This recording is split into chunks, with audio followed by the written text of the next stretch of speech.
Previously, we've talked about sociology being like a science, wanting to be a science, and should it want to be. And we've talked about natural sciences as being value-free and considered whether that's actually the case. What we now need to think about then are how are values regarded within sociology. So we're at the bottom of page 11, Values and Sociologists.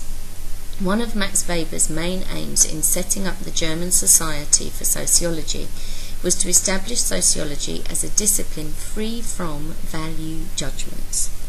What he meant by this was clear from the Society's statute, which demanded the advancement of sociology as a science, giving equal space to all directions and methods in sociology, without at the same time advancing any specific religious, political or ethical goals. So there was nothing behind what they were doing, pushing them into finding answers from a specific perspective. And what they would do would be to try and incorporate everything into those. Weber. In this aim, he has been frequently misunderstood and misinterpreted. He did not mean that sociologists could not be politically active, that they should not hold opinions about the worth or relevance of their work, or that they should not be interested in the values and opinions of the people they studied. Okay, he's not telling people to become dispassionate. He's just saying we have to be careful about how we use these proofs. What he really wanted was for sociologists to recognise that facts and values are separate phenomena. These two things are logically different, and to deal with them as though they were the same represents a confusion of entirely heterogeneous problems. Weber believed that sociologists should propagate facts, not values, although he knew it was not easy to recognise where the line between the two should be drawn. So what he wanted sociologists to do was to understand that there is a difference between facts and values, the things that we might think are important to include. Nevertheless, Weber argued that values in sociology are important in that they help guide sociologists towards relevant areas of research. These will be decided by what are seen as the dominant cultural problems of the age and will change over time. In this, he anticipates the possibility of paradigmatic change in all forms of science. Alright, now, if you remember, we talked about this before, okay, that when we look at the different ideas about science, that things will change over time.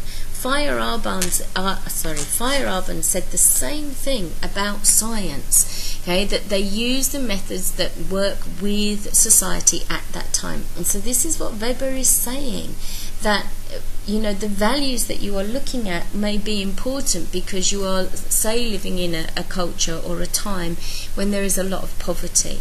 So therefore you will look at those things and try to find ways to change them, and those are important values to be looking at. But if your society is, let's say a utopian society where everybody is equal, then your values are going to change, and the way that you research things are going to change, and the things you need to understand will change. Value freedom, however, is not the same as objectivity.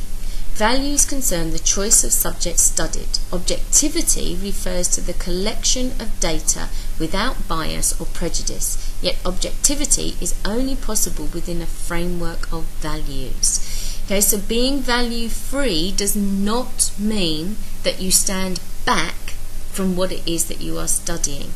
But being value-free means that you have to think about, why are we studying this? Is that just because it's important for society now?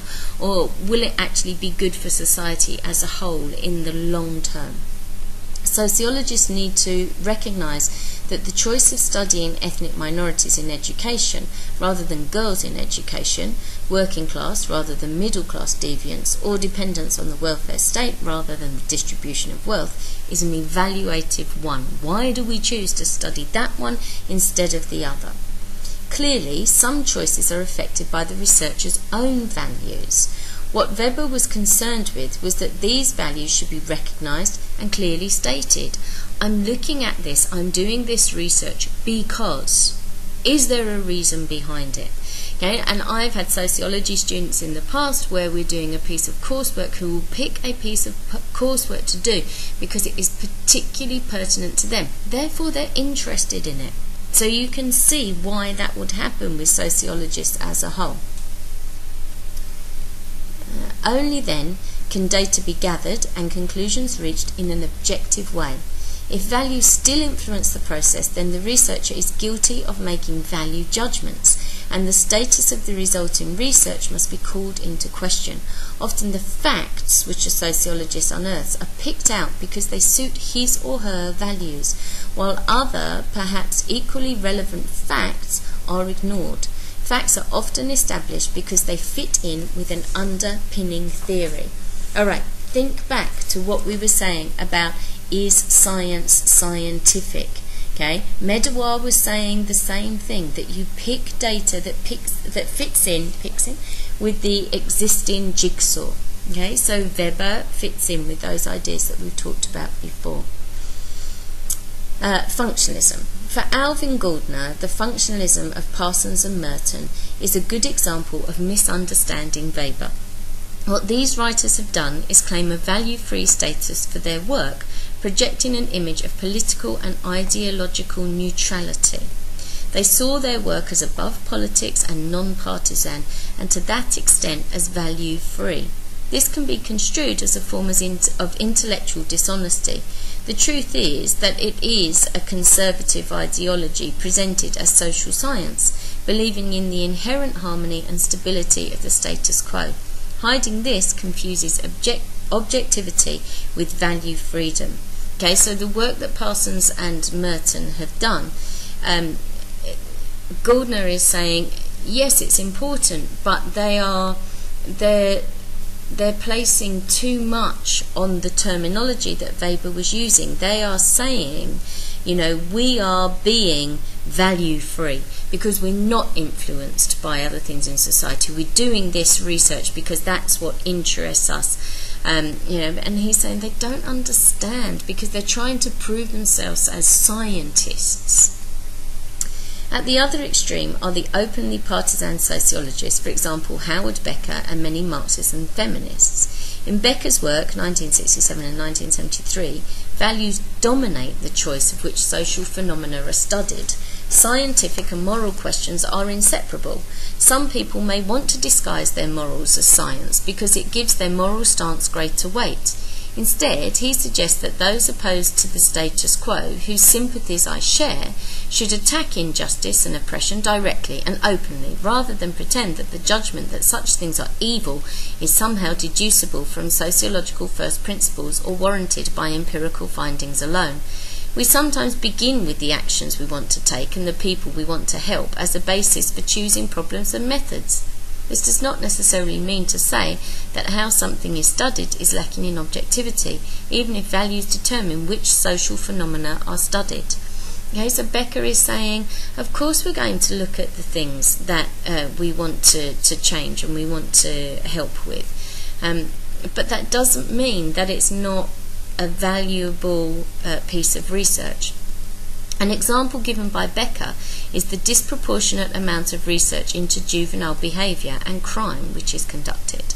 According to Becker, most researchers begin by asking, what is wrong with the kids of today? This shows an immediate bias towards the status quo, reflecting the views of the police, parents and social workers. Resulting explanations, if allowed to masquerade as value-free science, take on the status of truth. This could be to the detriment of those involved, particularly the young. Openly partisan, Becker sympathises with the underdog, suggesting that it would be equally valid to ask the question, what is wrong with the parents of today? So if a child is misbehaving and doing bad things, we blame the child. Why not blame the parents and the parental structure and the behaviour management that they've been given and the morals and the rules that they've been brought up to live by? Okay. Becker is saying if you take it from one standpoint, you're accepting the status quo and you're just fulfilling those ideas that people already have. When we've talked about crime and deviance in IGCSE sociology, we've talked about the fact that those people most likely to commit crime are 18 to 25 black males. However, of course, those are also the people that the police are most likely to stop, so of course they have more statistics and figures on those people. So we have to be really careful with how we're looking at everything. Marxism. A similar campaigning thrust exists amongst Marxists, taking their cue from Karl Marx's statement in 1845. The philosophers have only interpreted the world in different ways. The point is to change it. Marxism is openly value-laden in its examination of social dynamics, being anti-capitalist and pro-communist, although Marxists nevertheless believe that their depiction of reality is objective and scientific. The progression from capitalism to communism is inevitable. So, look at what happened in Russia. Let's see whether Marx was actually right. We have to consider these things. And Marxism would say, well, actually, we are scientific because we've looked at it and we've realised that this happens and then that happens. But we may look at it and say it's very, very value-laden because they're looking at society from these anti-viewpoints. Feminism. Likewise with feminism, which criticises existing sociology for reflecting male values and male methods. Explicitly feminist knowledge, it has been claimed, emerges from the oppressed only through the struggles they wage against their oppressors. It is through feminist struggles against male domination that women's experience can be made to yield up a truer or less false image of a social reality than that available only from the perspective of the social experience of the ruling class races. Thus, a feminist standpoint is not something anyone can have by claiming it, but an achievement. A standpoint differs in this respect from a perspective. So, for females to be able to express their views is an achievement because they have to fight against the male patriarchy and the dominance that they have. Anne Oakley argues that feminism demands a particular rationale of research which breaks down patriarchal approaches by seeing respondents as equals, to whom information is divulged by the researcher as willingly as it is given by the respondent. Feminist theory, therefore, has a built-in inclination towards qualitative methods. Okay, so you need to get people's opinions and deeper understanding of what people are saying. The problem of objectivity and value freedom is unlikely to be easily solved because sociology is the study of humans by other humans. The problem of consciousness and selective perception will always be present. Whether this jeopardizes the possibility of a scientific status for sociology depends on how both sociology and science are defined. So these are the arguments that we've been looking at all the way through about is science scientific? Does sociology fit into those same sorts of ideas? Postmodernism. Postmodernist theorists argue that language is value-laden and social phenomena cannot really be defined in a value-free way. For example, knowing what to include in a study of the sociology of art depends on a value judgment as to what constitutes or does not constitute art. And of course there are huge arguments about this.